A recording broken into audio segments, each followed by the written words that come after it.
Is sponsored by the League of Women Voters of BlackHawk-Bremer counties.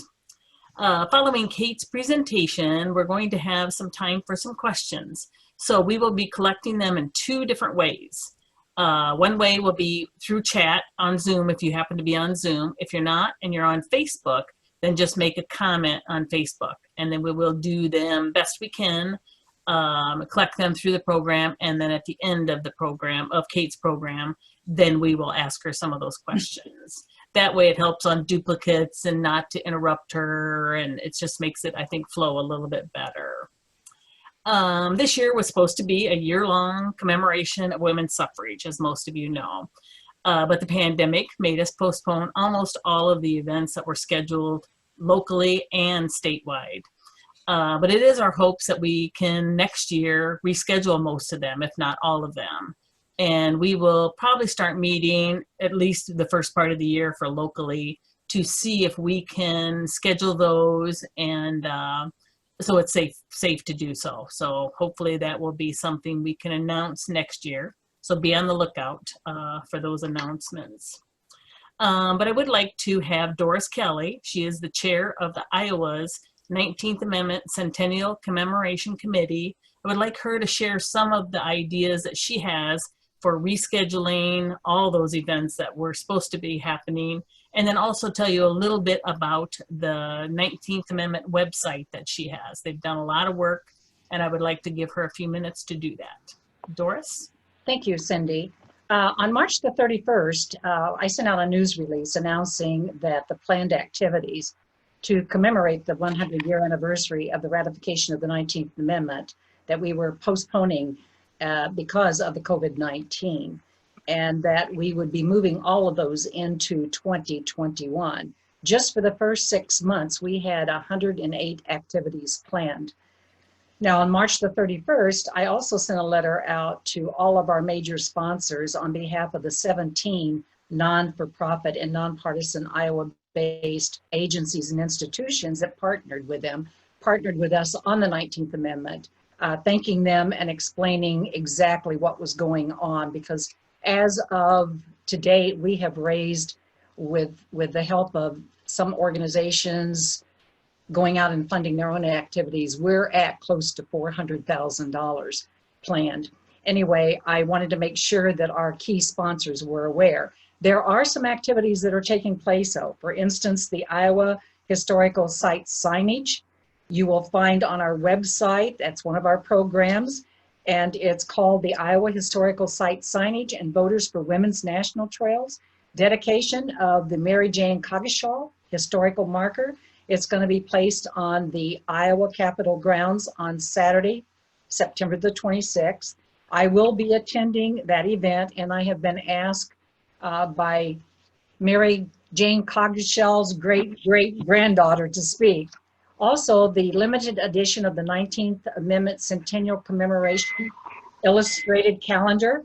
I want you to know that an exhibition of the Hard Won, Not Done original illustrations of Gary Kelly is scheduled for October the 26th through December the 6th. That'll be at the Hearst Center in Cedar Falls. The exhibition, features the original prints, illustrations, and also they will be for sale. Now, there'll be 3 of them that the credit union, which sponsored the calendar, will maintain the rights to 3 of those, but there will be 9 available for purchase.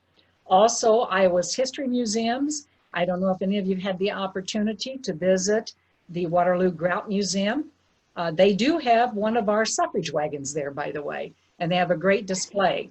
Also, the Mississippi River Museum has a display, and also have asked to use our logo. There are other museums that are doing things, but we just have to check on them. On the website, they're supposed to list all of their activities. The musical premiere, The Suffragist, is scheduled for July the 16th, 17th, and 18th. We had to delay that. It'll be at the Gallagher Bluedorn Performing Arts Center on the campus of the University of Northern Iowa. And the musical chronicles the first push for the ratification of the 19th Amendment. Nancy Cobb Hill sent a press release out a couple weeks ago announcing the Tony-nominated actress, which is Nancy Opel, to star in The Suffragist. Tickets to the production go on sale on March the 1st in 2021. They'll be starting at $19 with special rates available for large groups. And so you can call 319-273-4849 for more information and purchase your tickets. Not done, distinguished leadership lecture. These are the things that are continuing. Christina Woolbrecht, University of Notre Dame, will present a live Zoom webinar based on her co-authored book, A Century of Votes for Women, American Elections Since Suffrage, Cambridge 2020, which examines how women voted across the first 100 years since the ratification of the 19th Amendment. The lecture takes place at 7 p.m. on Tuesday, September the 22nd. A question and answer session will follow her remarks, and there is no fee to attend this. Registration is required, and you can register on the 19th ACC website. So it's 19th-amendment-centennial.org. And if you'll go to the website, you can register. Also on the website are the other activities that we planned.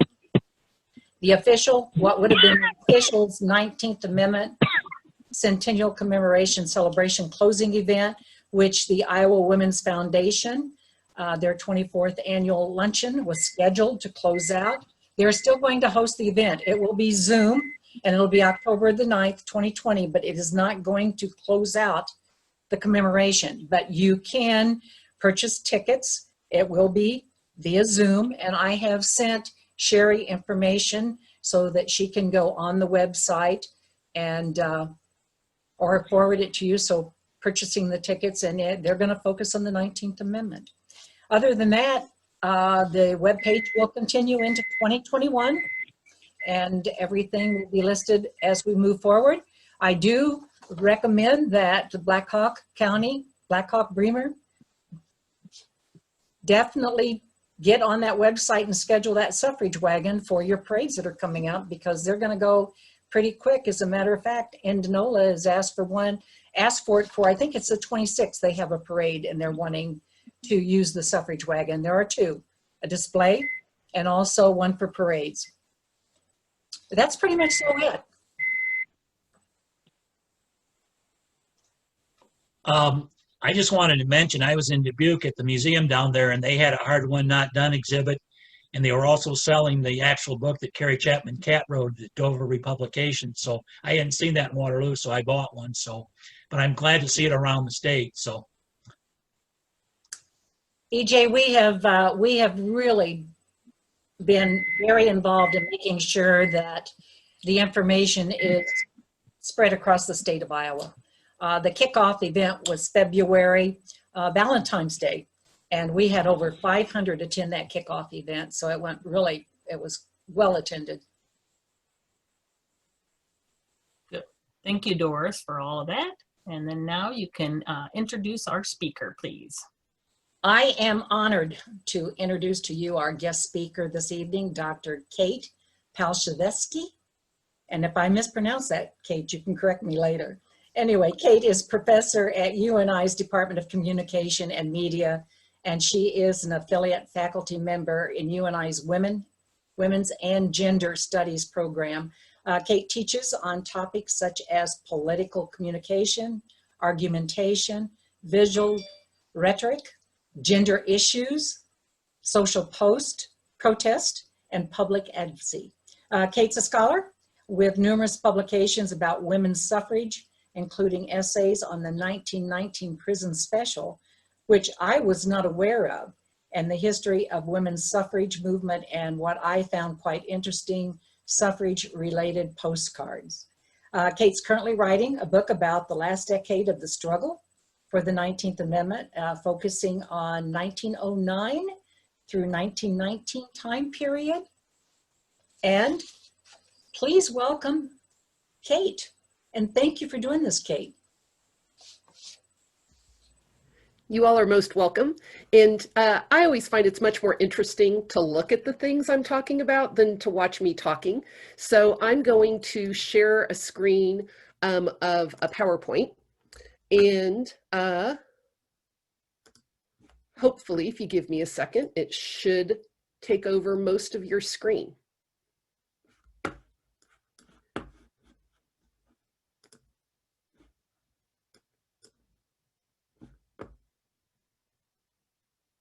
So, do I have some thumbs up that that is indeed what you all are seeing? Awesome. So, if we are in a year where we're commemorating the 100th anniversary of the women's suffrage struggle, it makes sense to think about where to start that story and where to end it. And I want to offer a slightly different starting place than you might be used to. And to make clear that there's a number of different places and moments where the struggle for women's rights and for women's suffrage can be located. For example, in the 1500s, when women participated and voted in the council meetings of the oldest living participatory democracy in the world, the Haudenosaunee Confederacy, also known as the Iroquois Confederacy, of the Mohawk, Seneca, Onondaga, Oneida, and Cayuga nations. The influence of women within the Haudenosaunee Confederacy continues to this day with their work on water rights issues as well. And to be clear, this isn't just an odd little footnote in history. At the time, it was understood that the women of the Haudenosaunee Confederacy could vote when women of the colonies, women citizens of the United States, could not. This is a political cartoon from the time period. We also know that the structure of the Haudenosaunee Confederacy deeply influenced the founding fathers when they were developing the federalist structure of the United States. So when we think about the first women to vote on these lands, we need to think about the lands of the Haudenosaunee Confederacy. This also seems like a good time for those of us in the Cedar Falls, Waterloo area, Bremer and Blackhawk County, to recognize and do a land acknowledgement that we gather or not, sit alone in our own homes, in the areas of the Iowa Nation, as well as the Meskwaki and Sauk, the Wahpeton and Sioux. Now, that's one location and moment to begin the history of women's suffrage, but there are others. You could go to 1776 to 1807 in New Jersey, where both women and Black people who were landowners were enfranchised. Or you could go from 1831 to 1833, when Maria Miller Stewart's speeches to Boston's African-American abolitionists made Stewart the first American-born woman to speak to mixed audiences of men and women. And Maria Miller Stewart was an African-American woman. We could also start in the 1830s, when the Grimke sisters enacted and advocated for women as public agents capable of speaking to broad public concerns. Or we could start at the 1834 Lowell Mill strike, a strike by 800 women for fair treatment and wages. Or in 1846, when 6 upstate New York women petitioned for the right to vote. Or in 1847, during Lucy Stone's lecture tour advocating for the abolition of slavery. Or in 1848, but not at the Seneca Falls Convention, but instead at the African American Methodist Episcopal Church's Quadrennial General Conference, where the Daughters of Zion argued to place on the agenda the idea that women should be able to get a license to preach, women such as Julia A.J. Foote. This call for women to gain access to the religious lectern was echoed in 1848 at the Seneca Falls Convention, at which was penned the Declaration of Sentiments, primarily by Elizabeth Cady Stanton, and signed by 100 attendees, including Frederick Douglass and Lucretia Mott. This quick sort of jaunt through a number of centuries ought to make clear that Native Americans, Black women, Black men, working women, Quakers, abolitionists, as well as socioeconomically privileged white women fought for and enacted women's equality. Now, the centrality of women's suffrage to women's equality was not a given. At Seneca Falls, attendees debated 11 resolutions on women's religious, legal, educational, familial, employment, and civic equality. Every resolution passed unanimously, except the one demanding women's suffrage. Yet the demand for women's suffrage, for women's right to vote, became a primary element of demands for women's equality. So the Declaration of Sentiments, modeled on the Declaration of Independence, called for a variety of rights and detailed how the history of mankind is a history of repeated injuries and usurpations on the part of man toward woman, including having deprived her of this first right of the citizen, the elective franchise, thereby leaving her without representation in the halls of Congress. He has oppressed her on all sides. And it declared, we hold these truths to be self-evident, that all men and women are created equal. Now, a little bit of terminology real quickly before I dive into some of the activism.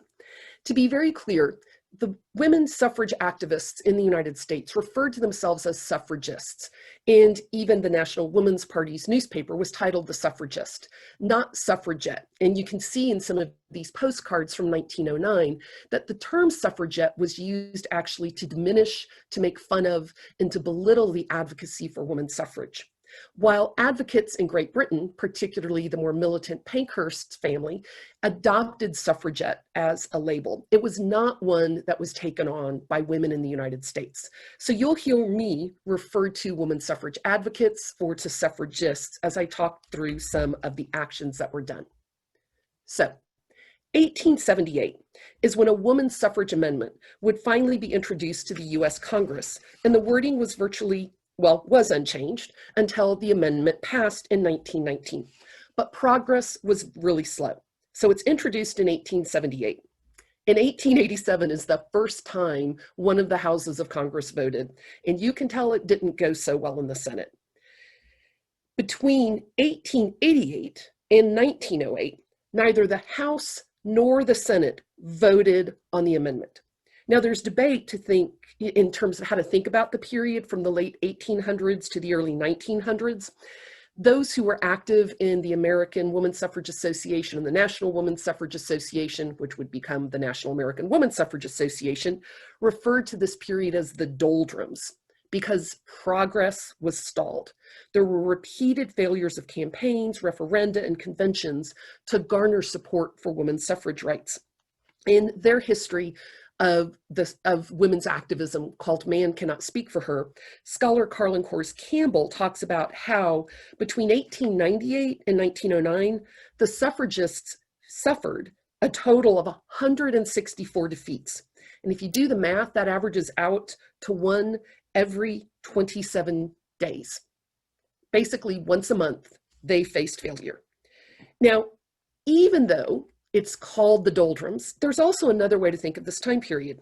Sarah Hunter Graham, a historian, argues that from about 1896 to 1910, there was also a period of a suffrage renaissance because lots of things were happening at the state level. For example, a number of states were passing suffrage for women who lived within those locations. And you also had some interesting things going on, say, in Iowa, where in 1908, one of the first, not the first, but probably the second, women's suffrage parade was held. And this occurred on October 29th. And basically, it was held during the Iowa Women's Suffrage Association National Convention, which was attended by Dr. Anna Howard Shaw, the person who was in charge of the National Association at that time. The history of women's suffrage reports, though, that this very modest and sedate affair induced, in their words, great trepidation and many misgivings amongst the Iowa suffragists. They were really worried that women walking the streets would be perceived as uncouth, as nasty, as streetwalkers. But their reluctance was overcome by Shaw, who, having marched in parades in London, said basically that she was very desirous that parades should be held here. And so they marched for 18 blocks, ending at the Universalist Church in Boone, where Dr. Shaw spoke from the steps. And I want to spend just a little bit of time doing some history and making really clear about how radical it was for women to take space in public, to become public women. So let me tell 3 short stories about what public woman meant at this point in history. So first, in May of 1862, the commander of the Union forces in New Orleans issued this general order that you see on your screen. And basically, it said that any woman of New Orleans is ordered to not do any word, gesture, movement, or insult or show contempt for any officer. And should she do that, she will be regarded and held liable to be treated as a woman of the town plying her vocation. In other words, women in public who challenged the state were to be considered prostitutes. Story number 2. During the Civil War, the Nashville experiment, which started on August 20th, 1863, here, Union General Granger legalized prostitution in order to save the Union Army from a spate of sexually transmitted infections. And part of this included creation of hospitals that women could go to seek treatment. It also included regular medical checkups and the issuing of licenses to ply one's trade. And if you'll notice, the license would be granted to a specific woman to be a public woman, to pursue her avocation in the city of Nashville. To be clear, the phrase public woman literally meant prostitute. And as a third example, taking us a little bit later in history, and for some reason, my screen is not advancing like it should. There we go. There's the story of Lizzie Shower, who in December of 1895 was walking to visit an aunt or uncle in New York City and was arrested because she stopped and asked 2 men for directions.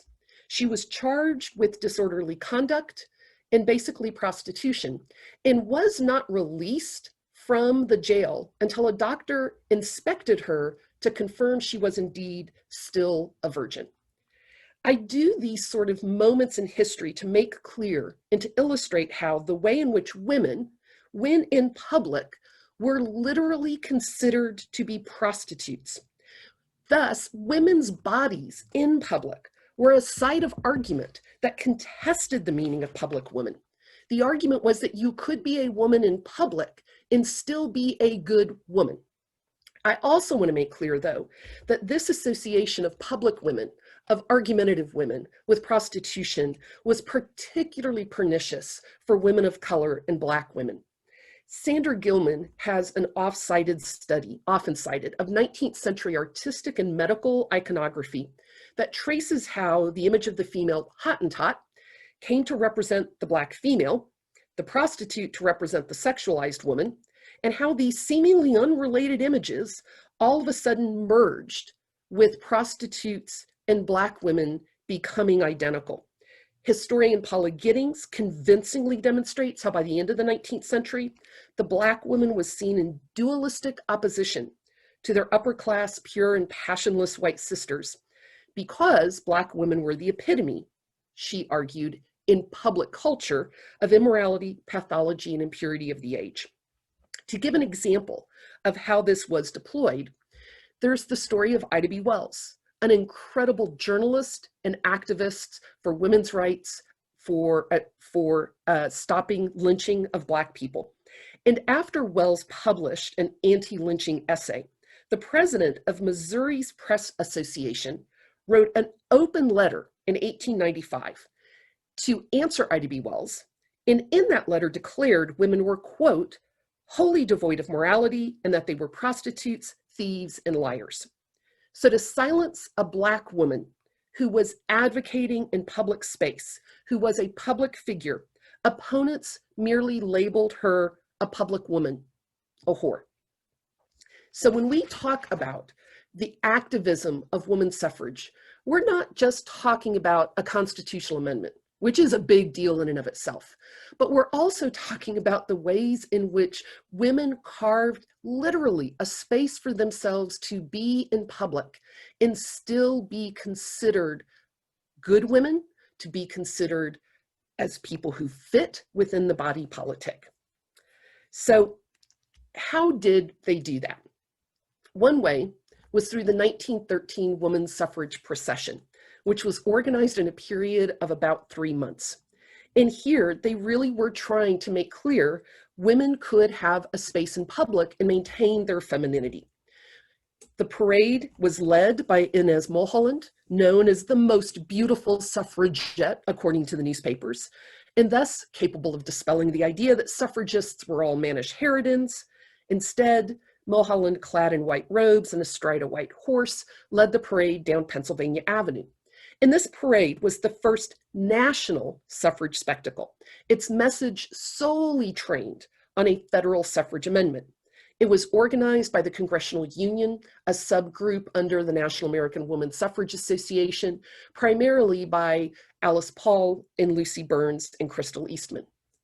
5,000 women participated in the parade as 100,000 people watched, a crowd that was ballooned by the fact the presidential inaugural would be happening the very next day. And the power of this image, this act of public advocacy, wasn't lost on the organizers. In an article in the Woman's Journal, Glenna Smith Timon wrote, "An idea that is driven home to the mind through the eye produces a more striking and lasting impression than any that goest through the ear." The parade was composed of 26 floats, 6 golden chariots, 10 bands, 45 captains, 200 marshals, 120 pages, 6 mounted heralds, and 6 mounted brigades. The floats were divided into sections illustrating the history of women's suffrage and showing men and women marching side by side. The floats were followed by bannered groups of women that included women from nations with suffrage, homemakers and mothers, representatives of the General Federation of Women's Clubs, nurses, representatives of the Women's Christian Temperance Union, members of the PTA, lawyers, artists, teachers, college women, and business women. Because this was focused on a federal suffrage amendment, the segments of the parade dealing with states that had granted women's suffrage were towards the back of the parade. Now, this parade is noteworthy, not just because it's the first national parade oriented towards the federal suffrage amendment, but also because of the way the crowd reacted. The crowd, first verbally and then physically, attacked the suffragists, and the police failed to respond. This failure catapulted women's suffrage into national attention, and according to the New York Times, for more than an hour, confusion reigned. The police, the women say, did practically nothing. And finally, soldiers and Marines formed a voluntary escort to clear the way. A police officer who was designated to guard the marchers was overheard shouting, "If my wife were where you are, I'd break her head." The Woman's Journal and Suffrage News headline the day after the parade declared, "Parade struggles to victory despite disgraceful scenes," and included images from the parade. Suffrage organizers detailed how marchers were struck in the face by onlookers, spat upon, and overwhelmed by rabid remarks. The following days, stories in newspapers across the country made headlines, and Borda summarizes the media coverage. Women had to fight off throngs of spectators along the entire parade route, some of whom attempted to trip the women and climb on their floats. The parade ended hastily as heckling spectators on the sidelines suddenly evolved into an angry mob that broke out onto Pennsylvania Avenue and swarmed the marchers. Over 100 people were sent to the hospital. But let's be clear, it wasn't just the cavalry that came in to save the day. If you remember Inez Mulholland on the white horse, at one point she dove into the crowd in order to open up space for marchers to get through. And then there is the hat pin incident. Miss Helena Hill Weed recounted an incident where a crowd of 18 to 20 young men were preparing to rush the parade. And a very pretty young woman, she said, who marched in front of her section and was very much frightened because she had been the target of comments all along, decided to turn around and said in a very loud voice, "Girls, get out your hat pins. They are going to rush us." Another marcher repeated the comment, and according to Weed, nobody made a move after the hat pins were shown. Now, this also points out one of the criticisms of the suffrage parade organizers. Had the police bothered to try and hold back the crowd, it could have worked, because a group of 18 to 20 women armed with hat pins were able to do that themselves. So there are a few lessons to learn from this parade. First, the parade and images of it were enactments in many ways of woman being a public woman. They were enactments of public womanhood. And if you're wondering why there was so much emphasis on wearing white, part of that was to prove the purity of the women who were involved. Now, the other thing to keep in mind is that this sort of enactment of public womanhood situates them squarely in the seats of power. You'll notice how many images show the Capitol in the background, and that's the suffrage marchers demanded to have access to Pennsylvania Avenue.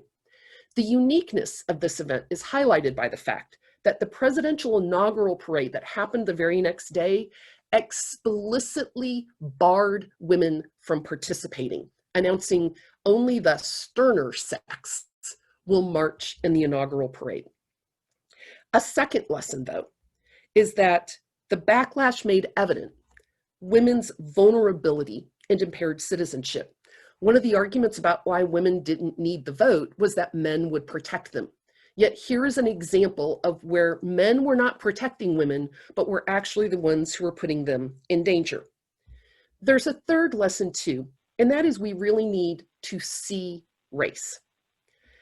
When you look at a lot of the photos of this parade, you might be quick to assume that only white women marched. The absence of Black women has to be very actively read into the images. If you go into the National Archives, it is clear that women from Howard University petitioned numerous times, having many of the messages that they sent ignored by the organizers. And it wasn't just the Howard women who fought to be included. Dozens of others were included in the parade, some of them actually marching at the head of their state contingents. And then there is the story, yet again, of Ida B. Wells. There's one image I've been able to find of African-American women participating in this parade, despite the fact that there are hundreds and hundreds of them available. And you'll notice this is a pretty highly pixelated image available only as a clipping from a newspaper, the Chicago Daily Tribune's coverage. Wells initially was told that she, along with the Howard women, had to march at the back of the parade, where they could be protected by a phalanx of men, because there was real fear that crowd violence would be particularly horrible against them. Wells did not want to march at the back of the parade, so she waited along the parade route until the Illinois contingent passed her by and joined them, linking arms with the other women from Illinois. The other way that I think we need to see race is to pause and think about how the predominantly white women themselves came to be present. That's Ida B. Wells. So if you look at images of the parade and really focus, you might see at the margins, not necessarily at the center, that Black men were present. And according to the congressional testimony that happened in the days after the parade, when they were investigating the violence, played an incredibly significant role in protecting the white women from the violence of the crowd. For the most part, the parade participants decried the police officers' refusal to control the crowd, noting that in many instances, they did absolutely nothing or they joined with the crowd, not only in the jeers and jests, but also in other ways. However, the parade participants had a number of praises for two groups who did seek to protect them. The African-American grooms, and if you notice on the far left side, a Boy Scout. The only people who actively sought to protect the marchers from the violence of the crowd were the African-American grooms and Boy Scouts. So groups that were socially coded as boys at the time were protecting predominantly white women from predominantly white men. This parade and its success inspired parades in a number of other places as well. For example, in Waterloo on June 26, 1914, we held our very own parade. But from and also just a little bit of clarification. So you've heard me refer to the National American Women's Suffrage Association. Carrie Chapman Catt was at its helm during the last years of the suffrage struggle. Within that was the Congressional Committee, which is the group that organized the parade I was just talking about.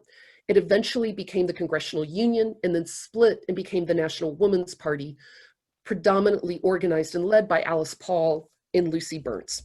And that split's important, right? So you've got this parade happening, but from 14, you had the Senate vote and it failed. In 15, you had the House vote and it failed. And in 16, there was no vote again. So again, how do you get public attention to the issue of women's suffrage? And this is where the National Woman's Party with Paul and Burns comes into play. On January 9th, 1917, a group of women met with Wilson, and they had been doing this regularly over the years. This meeting, though, had particularly powerful emotional appeal because Inez Milholland, who had rode the white horse, had recently died while on a lecture tour. And so they went in memoriam and basically were asking the president how many more women must die in the fight for women's suffrage. Wilson did not take kindly to this challenge and basically indicated he would have no more meetings with representatives of women's suffrage groups. Dejected, the group went back to their headquarters, and Harriet Stanton Blatch said, "Look, we have got to take a new departure. It rests with women to go on with this fight. We've got to bring to the president individually, day by day, week in and week out, the fact that great numbers of women want to be free." The very next day is when the Congressional Union, which went on to become the National Woman's Party, initiated the Silent Sentinels, who would stand outside the White House with banners targeting President Wilson. Women from Iowa, Catherine Martinet of Eagle Grove participated, as did college women who on very specific days would go and petition.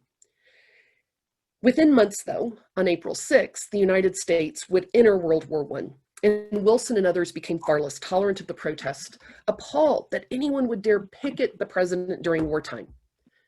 They persisted. And you would have Women's Voters' Days also marching. When mobs began to attack the protesters, the police would often stand by and were violent to the protesters during arrests. And again, they persisted through rain, through cold. If you'll see, they're standing on fabric wrapped heated bricks so that they wouldn't get frostbite on their feet. They stood in front of the White House every day, except Sunday, for 2.5 years until the amendment passed. Between August and fall of 1917, Silent Sentinels, as they were called, were sentenced to Occoquan Workhouse, often for a minimum of 6 months. And those arrested faced brutality when being arrested, but also after being deposited in jail. Like their British counterparts, they asked to be treated as political prisoners, but instead they were housed with the general population, were beaten, pushed, and thrown into cold, unsanitary, and rat-infested jails. In total, 137 women were jailed, sentenced 208 times, for a total of 4,916 days, of which they served 2,254. Alice Paul herself was placed in solitary confinement for 2 weeks and had nothing to eat but bread and water. When taken to the prison hospital too weak to walk, she began a hunger strike. Worried about rising public sympathy, prison officials moved Paul to a psych ward and threatened to commit her to an insane asylum. Afraid she might die, prison doctors began forcibly feeding her 3 times a day for 3 weeks. Again, they persisted.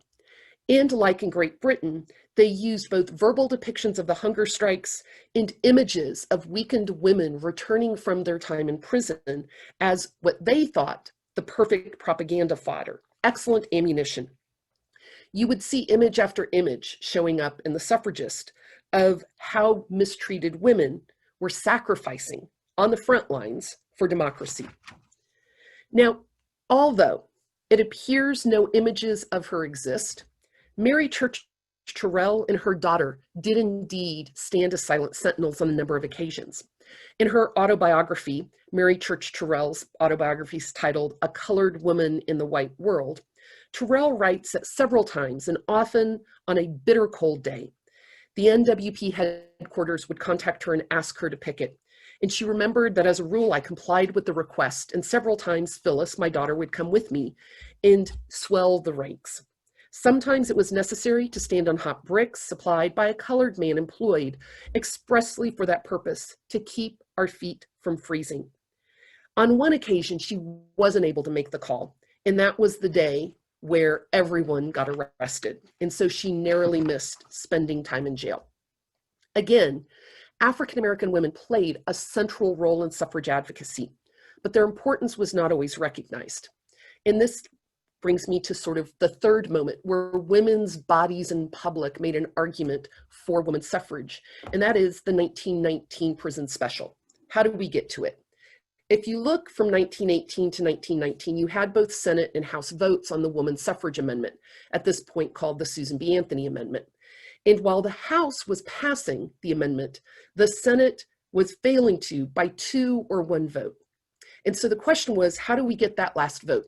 And in particular, the NWP and the National American Woman Suffrage Association realized it probably needed to come from a Southern state senator.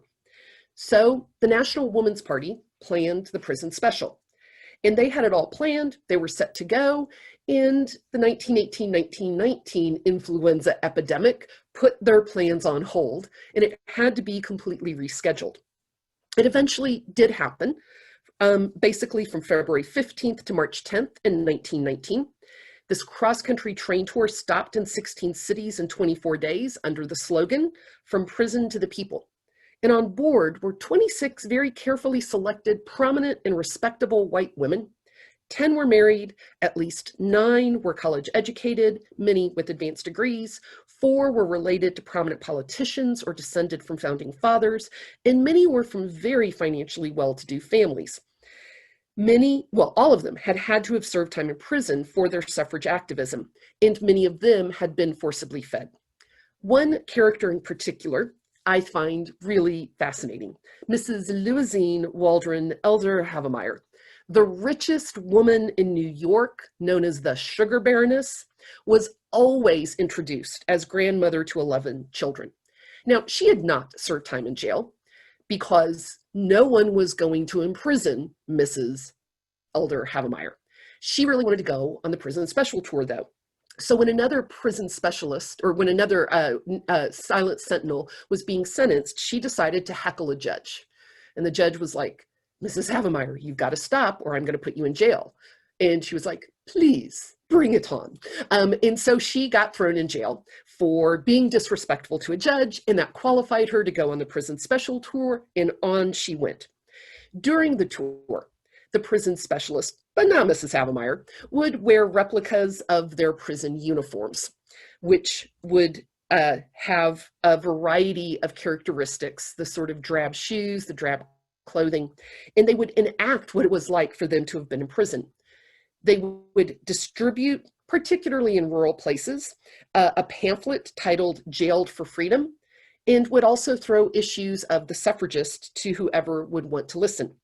They would speak in city squares, in packed halls, from the backs of convertibles to whoever would listen.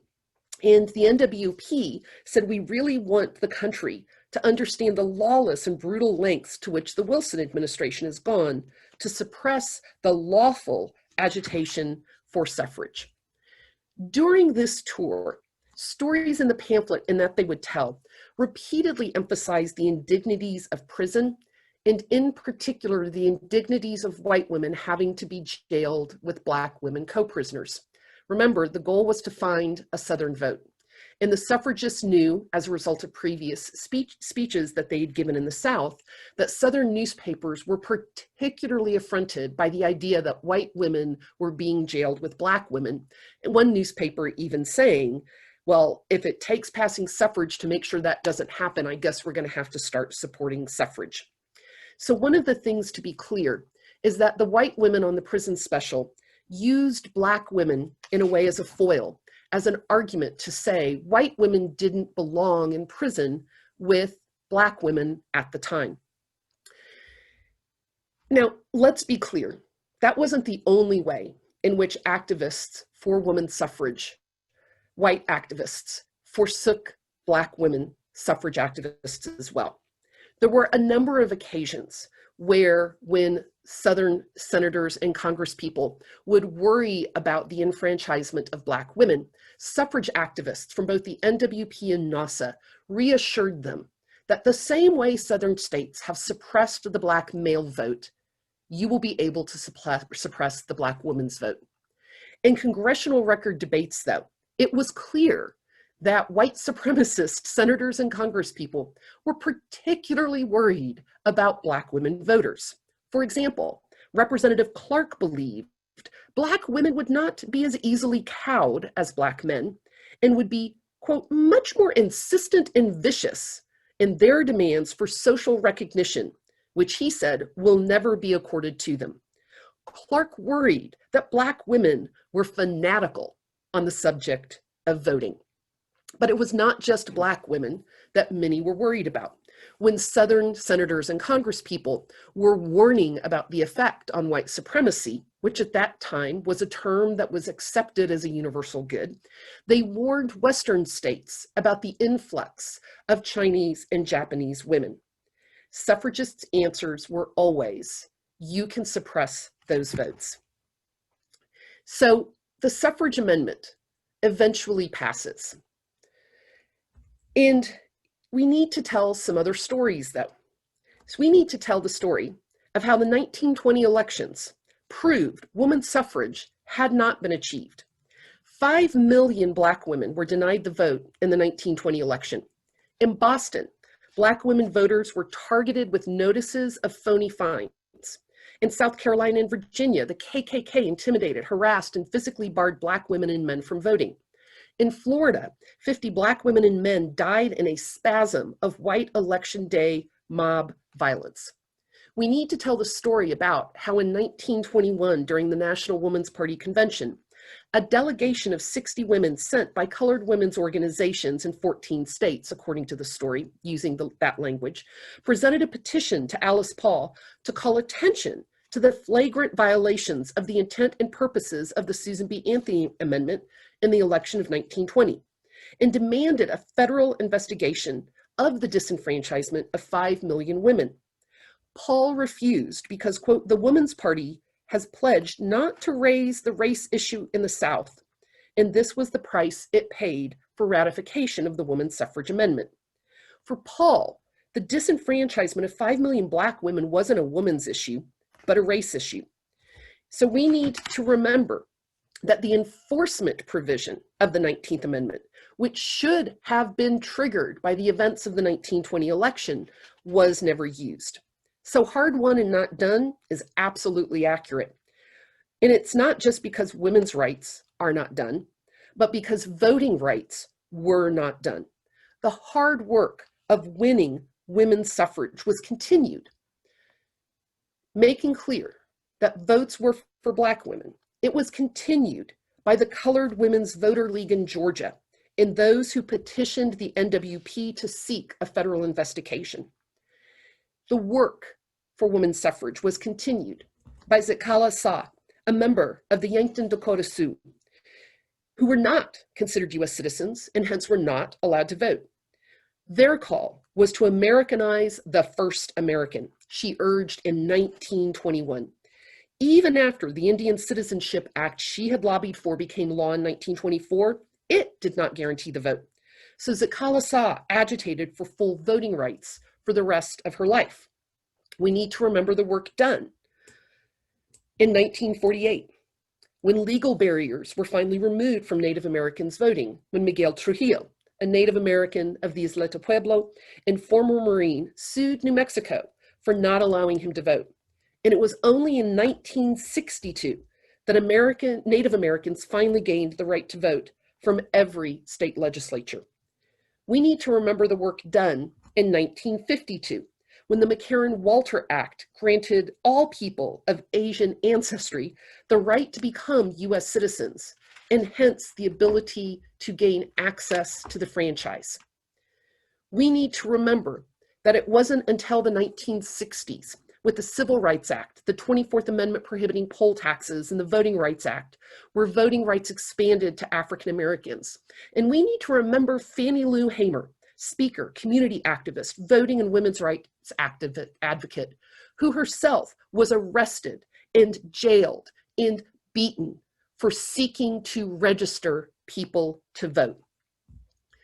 We need to remember the work done by Septima Poinsett Clark, a speaker, a teacher, a founder of Highlander Folk School for Literacy and Citizenship, and mother of the Civil Rights Movement. And the many Black women whose hard work continually reminds us that the work for women's rights and voting rights is not done. We need to celebrate and commemorate the work of Barbara Jordan, who pretty much single-handedly expanded the Voting Rights Act in 1975. Given she was from Texas and the Houston area, she really thought it would be important to have multilingual ballots. So it was her work that led to that expansion of the Voting Rights Act. And we need to remember the work of the Reverend Dr. Polly Murray, who was a central person in the fight to add sex to the categories that should not face employment discrimination in Title VII. So when we tell the story of women's suffrage, part of that story is absolutely the commemoration on this 100th anniversary of the passage of the 19th Amendment.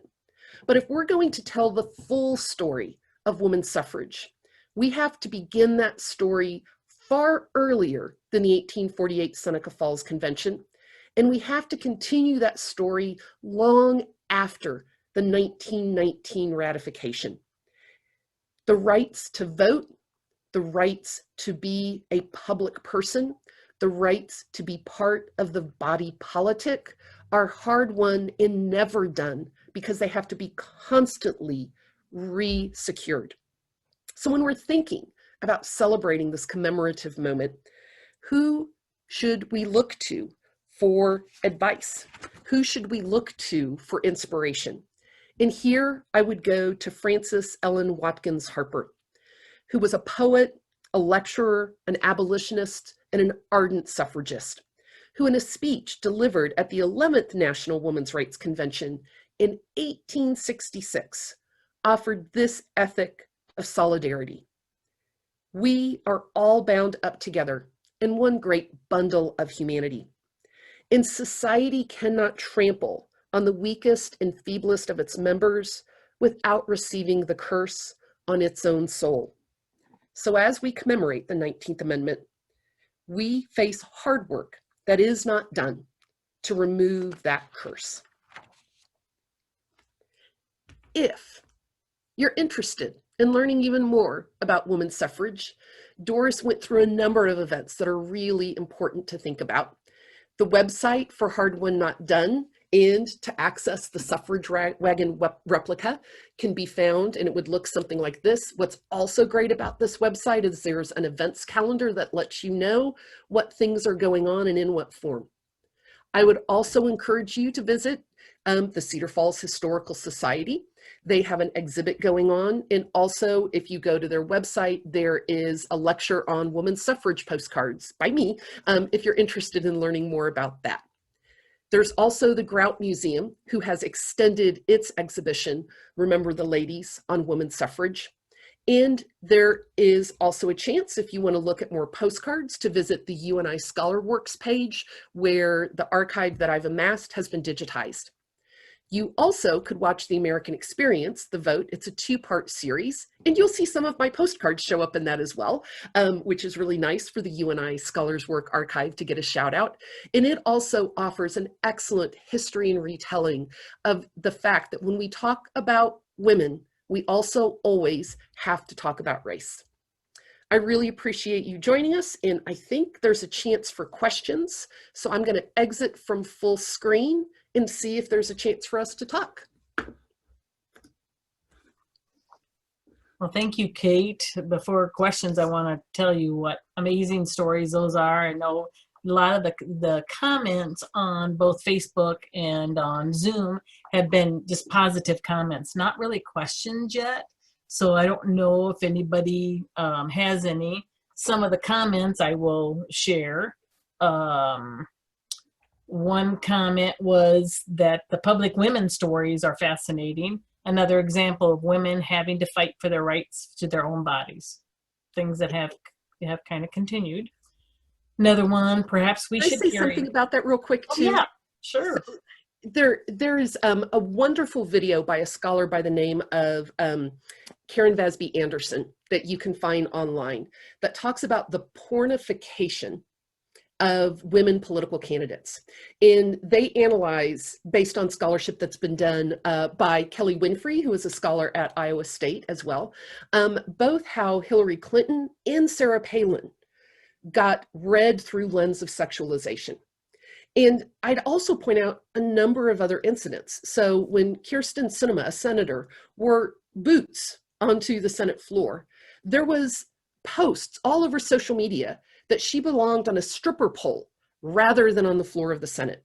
And if you look at some of the recent things, the memes that have been circulating once Kamala Harris was announced as the vice president, it's something that rhymes with Joe, right? So this use of prostitute to discipline, to punish women political figures is not something from 100 years ago.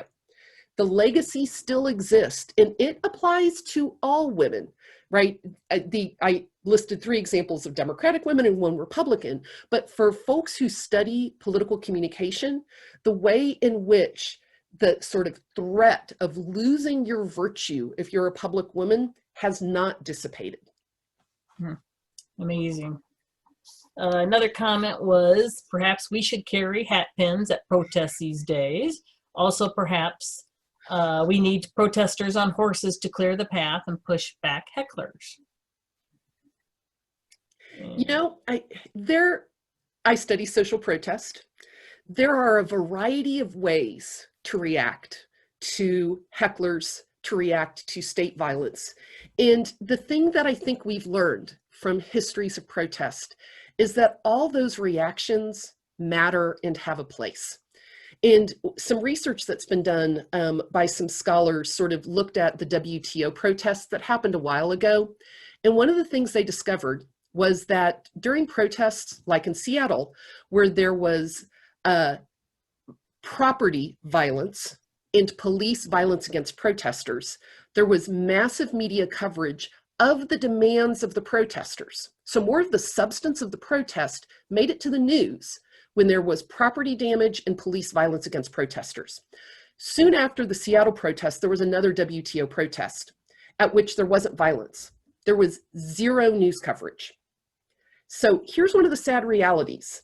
The media ecology is one where violence gets ink. So until we start changing what we want as media consumers and media practices of if it bleeds, it leads, there's unfortunately and horribly a role for property violence in protest. You actually get heard. And that's a horrible lesson to learn. That is a horrible lesson to teach, but it is also the reality. And the 1913 parade demonstrates that, right? That part of the reason so much media coverage happened was because there was violence visited upon the bodies of the marchers. Amazing. Another comment was outstanding presentation, great slideshow, articulate with good AV. So thank you, Kate, for all of that. I know you've done a lot of work on that. I saw another one was great discussion and information regarding women's right to vote. Here is one question. Who were the most effective male advocates of female suffrage? So when we talk about advocates, I think there's a number of ways to talk about that. There's both those who were in the institution of Congress. And actually, there was a senator from Iowa who was one of the most systematic and articulate defenders of women's suffrage. I've read the entirety of the congressional record debates over women's suffrage. It took a while.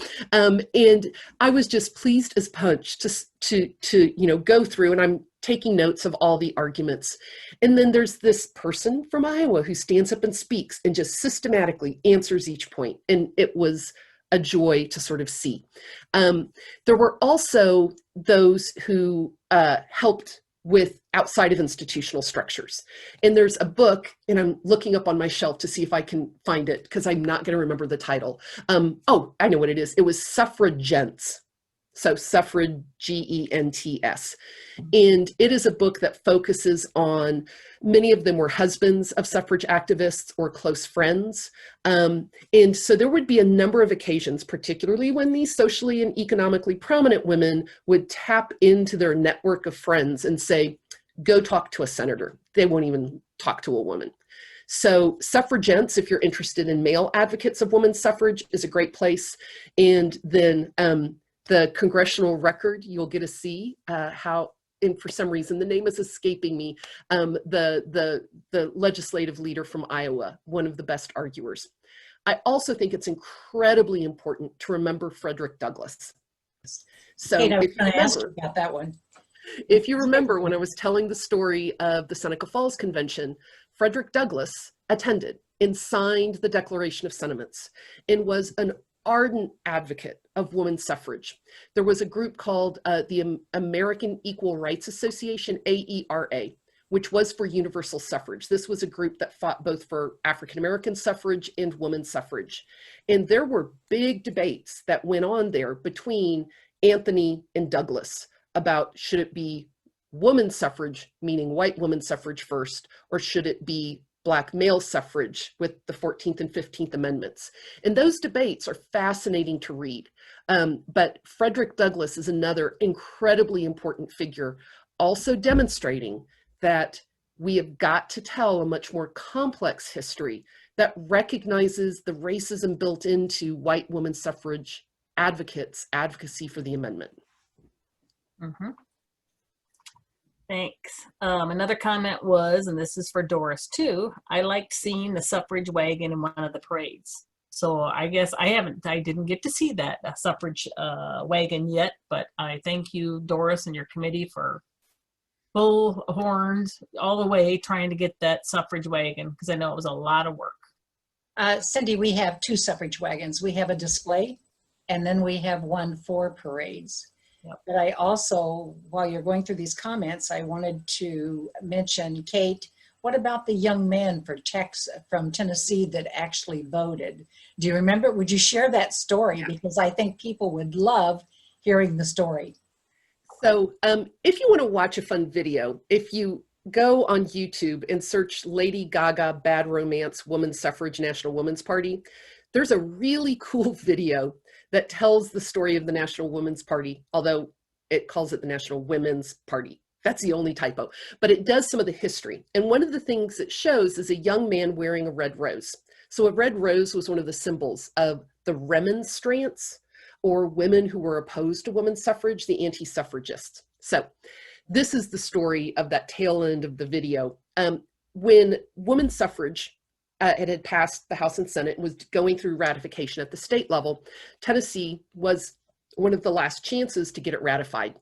And we're going down to the wire on a vote, and pretty much the antis thought they had it, except at the last minute, a young representative who had declared to be anti-suffrage voted for the amendment.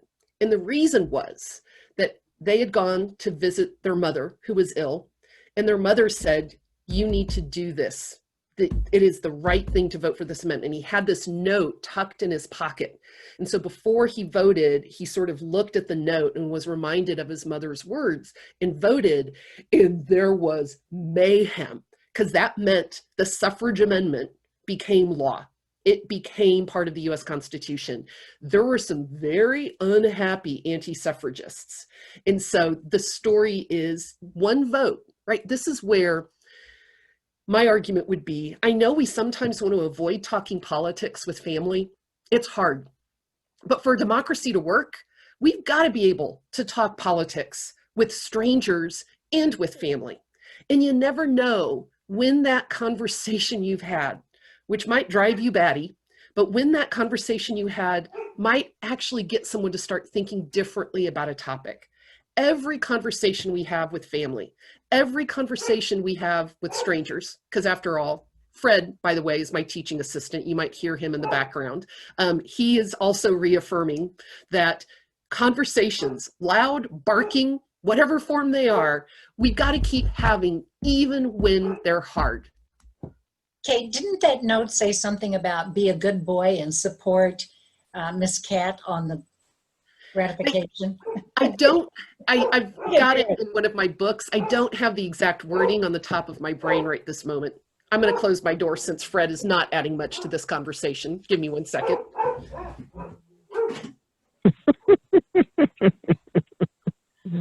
He might be warning me someone's taking the political signs that are in my front yard. I don't know, but... Another one actually comes from a student of yours, a former student, and she did say it was okay to announce her name. and you may know her, Laura Getz. And Yes.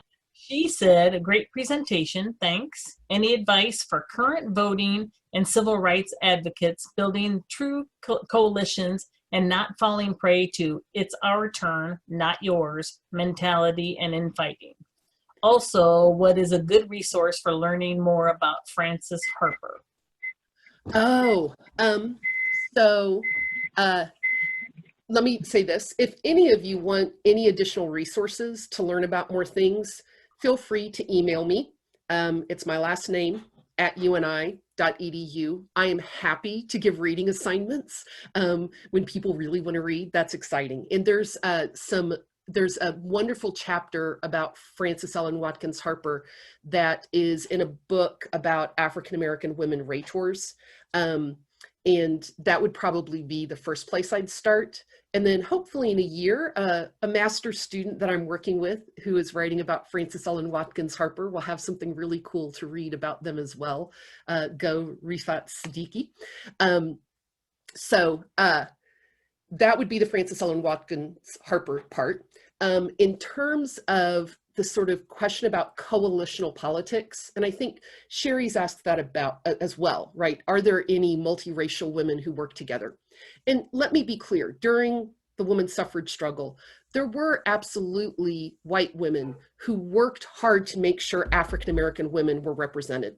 So when you go into the archives of the Library of Congress, there are numerous letters from the women from Howard University, but also from a number of white women who were part of NASA saying they must be included. This is horrific, right? And Paul's argument was, if we integrate the parade, all the women from the southern states will refuse to participate, right? So there were internal debates about that role. So part of it is doing that coalitional politics is hard work. And it requires, I think, exactly what Laura was saying, right? About if you are in a position of privilege, decenter yourself. And it's the quote that Watkins Harper was speaking to, which is, we've got to think about what policies work for the most vulnerable people, what policies and activities work for those who are most disenfranchised. And the more work we do to make sure that all groups are included, the better it is for everyone. And the example I give is has passed a law basically saying in order to vote, you couldn't use a PO box to indicate residency. You had to have a home address. Now let's be clear, that law was enacted immediately after an election in which it became clear Native American votes are what tilts in one way rather than another. So this appears to be a law, but there's pretty good evidence it was targeted at disenfranchising Native American voters who, if they live on their own lands, don't necessarily have an address in the traditional way because it's rural and they rely on post office boxes. So my argument about think about the most vulnerable, think about the most marginalized. I happened to live away from Iowa for a while and had only a PO box and was in an area that was extremely rural. And I started thinking, if this rule that you have to have an actual street address is put into place, many folks who live in incredibly rural areas where there's really not a street address get disenfranchised. It also means, in the wake of the evictions that are happening now, who are homeless through no fault of their own could lose voting rights because they have lost a fixed address.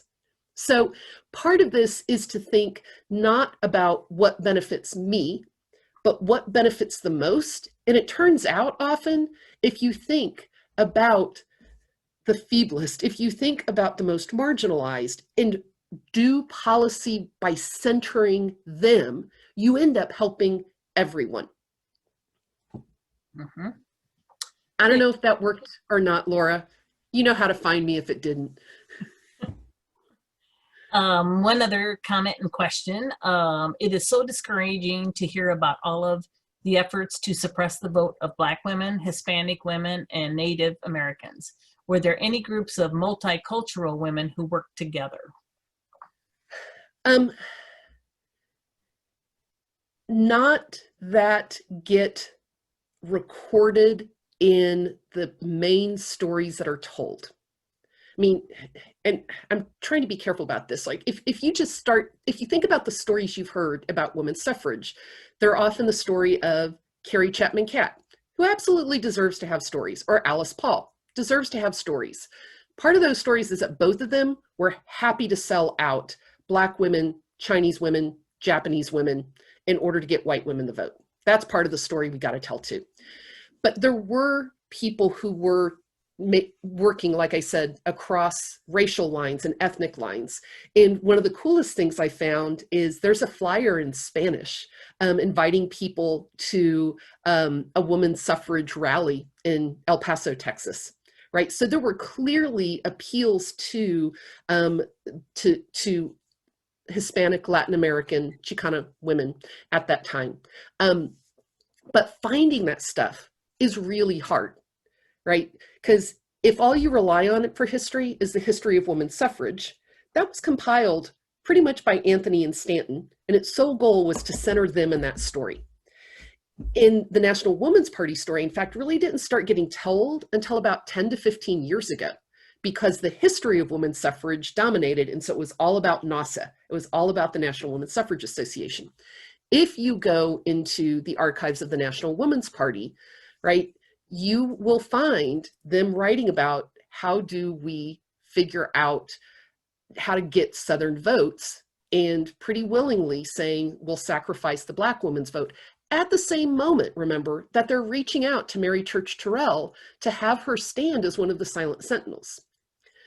So part of it is, were there women working across class, ethnicity lines? Absolutely. But whether or not their stories get preserved is a different question. And it's the reason I made the point, during the centennial year, I'm sure you all have seen tons of photos, like the one behind me, celebrating the women's suffrage centennial. And a few years ago, you probably saw tons of the 1913 parade. My point is, we know a significant number of African-American women marched in that parade. The only photo I've been able to find is that pixelated one of Ida B. Wells. We know Mary Church Terrell stood as a silent sentinel. I have not been able to find any photo of that. And so part of figuring out these stories is going to take people finding diaries that may not be in a national archive. It may take people finding photos and figuring out where they belong. That what history gets remembered isn't always accurate. It isn't always complete. And that's why when you these stories, my push is broader. Don't start in 1848 and don't end in 1919. If you want to talk about the incredible sacrifice made by the silent sentinels when they were imprisoned and forcibly fed, in the same breath, talk about Fannie Lou Hamer's sacrifices when they were imprisoned and beaten for seeking the right to vote. And so make the stories as complex and messy as possible, because you know what? Being human is messy. Mm-hmm. So I found some stories. These questions are great pointers for other people to go find the other stories as well. And I'm still looking too. Mm-hmm. Another question was, they're curious to see if you see similarities between current protests and the past protests, similar tactics, common messages, or slogans. So I don't know if you all can see it. I think I'm wearing a t-shirt that says 19th Amendment this. It may be reversed because of the way the camera works. So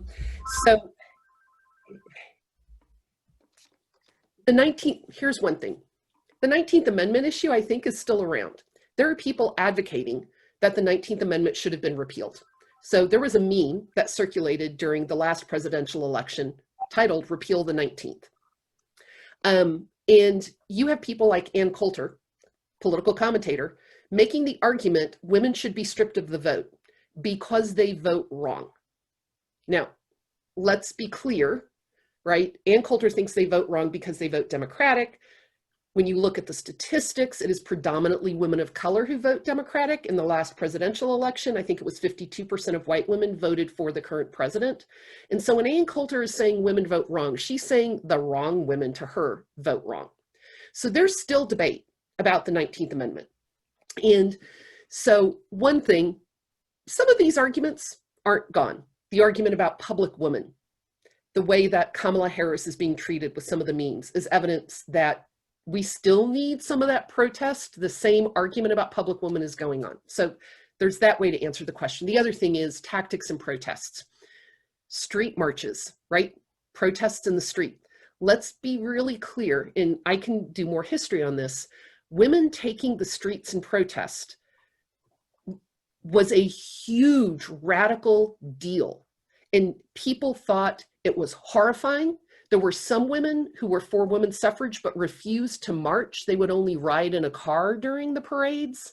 And during the 1913 parade, Alice Paul was basically said, if you're not old and incapable of walking, you're walking the street, right? So this, we look at the images of the parade now and think it's so mundane, but it was radical. It was revolutionary for someone who wasn't supposed to be in a public place to claim it as their own. And so that parallel with contemporary protests saying Black folk belong in public. They can drive and walk and go to stores and should not have to face unwarranted violence, right? So there's absolutely a similar or parallel type of argument about having access and belonging in the body politic. The use of property violence, and note, I'm trying to distinguish between property violence and physical violence. So property violence has been used in a number of protests. It was used by the Pankhursts in Great Britain, committed property violence. You will see property violence, say, in the WTO protests. You could even go back to the 1968 Miss America protest, where no bras got burned, by the way. No bra ever got burned. They were thrown along with girdles into trash cans. A congressperson said bras got burned, and all of a sudden everybody thinks bras got burned. No incendiary devices were used, but there were some bras and girdles that got destroyed. Property violence has happened consistently. And remember, part of the reason is if you study media coverage, you know that if there's property violence, there's a greater likelihood that the actual demands you're making are going to get coverage. So if you're thinking about taking up space, if you're thinking about disrupting traffic, if you're thinking about saying to people, stop and listen and look for a while, you see the parade having done that exact same thing in 1913 as the 68 Miss America pageant, as the WTO protests, as lunch counter sit-ins, as the march across the Edmund Pettus Bridge, right? All of these are questions about whose bodies have space, belong in public. I think, you know, the protest march has a role, but we're also in a digital world.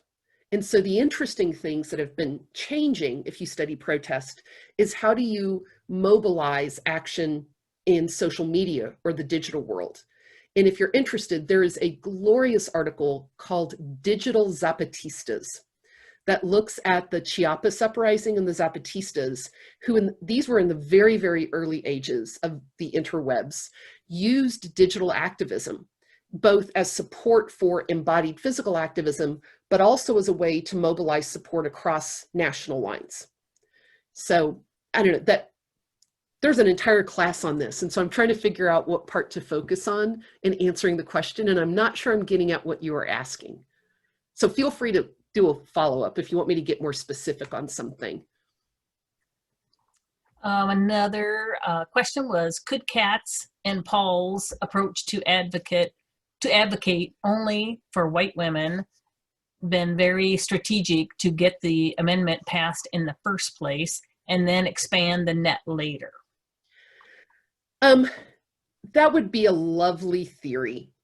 I think the first part is absolutely true. It was strategic on their part. There is zero evidence that either of them did much of anything to expand voting rights after the passage. And that's why I told the story about the 1921 National Women's Party convention. Let's be clear, the contingent of African-American women from women's clubs simply was asking the NWP to request a federal investigation under the enforcement provision of the 19th Amendment into the documented violence that was done in Florida, in Boston, in Virginia, in the Carolinas, right? The argument was 5 million Black women were disenfranchised. Can we have an investigation? And Cat was not willing to do an investigation. And part of what history makes really clear, and this is work that is detailed by Elaine Weiss in the Woman's Hour, is Cat explicitly was telling Southern congresspeople and senators that they would not push for broader enfranchisement for African Americans. And that was what they did, right? They were willing to, Paul and Cat also were willing to make that sacrifice in order to get the amendment passed. Could they then have turned around and said, "Hey, it's passed, cool, we're going to do whatever we want now"?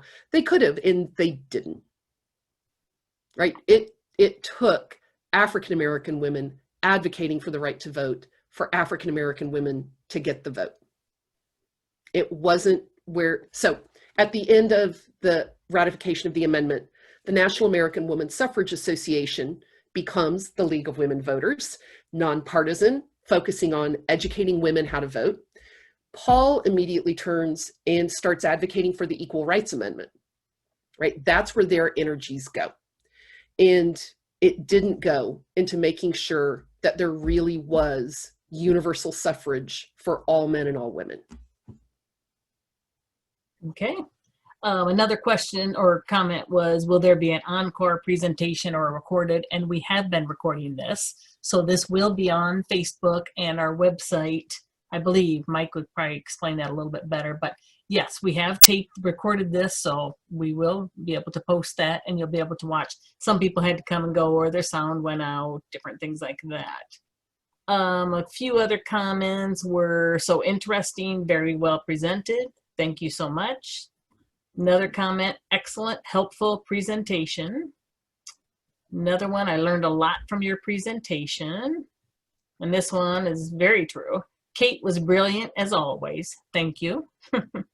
That should be our final one, but, and then a lot of thanks. So I don't see any other questions. I don't know if anybody has come up with any. We can give it another minute. Is there anything else that you want to add, Kate? I know you've said enough. I mean, you've did your presentation, but now how many presentations do you do a year of this? I quit counting. I did a whole lot last year before lockdown, Yeah. and I've got a couple more. I'm doing one in Minnesota, remotely, in Minnesota as well. The one thing I would say, vote. Yeah. Vote. I did a research project with some of my students a few years ago on youth voting, and we interviewed youth, which for voting purposes doesn't mean 12-year-olds like in the clothing section, it means 18 to 25. And we asked, do you vote, why or why not? And the interesting thing that we found was that those who didn't vote looked at the vote very instrumentally and basically said, it doesn't count the Electoral College, it doesn't matter. And this is in the wake of the 2000 election. It was a while ago. Those who voted tended to say, I vote because it means something. Even if I don't win, it means something that I participated. And one of the things I began to realize is that, you know, the your vote matters, although it's absolutely true, may not be as important as saying the way that you can honor the Fannie Lou Hamers and the Mary Church Terrells and the Frances Ellen Watkins Harpers and the Sojourner Truths and the Zitkala Saz and the Carrie Chapman Cats and the Alice Pauls is to vote, right? This matters, and people put their lives on the line and still do in order to vote. So vote, vote, vote, vote. Great point. Another question that's come up. Would you recommend one book that is an excellent summary of the struggle that covers all women who fought for the right? My suggestion would be that the Smithsonian Institute's National Portrait Gallery did an exhibition on votes for women. And as part of that exhibition, they also put together a book that's a series of essays written by a range of scholars. And it is beautiful because it is highly illustrated, full color. You get to see the images of the people who were in the portrait gallery. You get to see Sojourner Truth. You get to see Ida B. Wells. And those essays are wonderful for really detailing the complexity. And that would be the book I'd point people to. There are wonderful autobiographies of Kat and of Paul. Elaine Weiss's The Woman's Hour is really good. And in the end, really does some grappling with the race issues. And so I think that's helpful, but doesn't necessarily weave in the questions of race throughout the entire book. When I finally get mine done, maybe that can be the resource. But the one I would really point to, and again, I'm looking up at my shelf to see if I can hold it up and show it to you all. The one that I would probably recommend is the Smithsonian Institute's Votes for Women. Big yellow covered book. I believe you can order it online. And the essays in there really tackle the complexity in some elegant and wonderful ways. Okay. And then Mike did comment to me that for replay of this, he was going to leave it up on Facebook for a while, and then he's going to try to edit it, and then he will do it on YouTube. So we'll have it more permanently and maybe a little bit, less issues with it. So, so I think what we'll do is wrap it up for this evening. And I would like to thank Kate one more time. I've heard her at least one other time, and I learn something new every time. So I appreciate all that she has researched on this and giving us amazing stories of women. So I thank you. And I also thank all the people that were part of this virtual event, and maybe we'll do more next year if this is how we have to go. Thank you. Good night, Cindy. everybody. Thanks, Kate. Cindy, I was just going to say, we should remind people that we're going to have another virtual presentation of voting panel. And that's going to come up on Wednesday, September 30th. That's right. And I also really appreciated this, this presentation. Thank you so much. Thank you. Good night, everybody. Cindy and Doris. Thanks.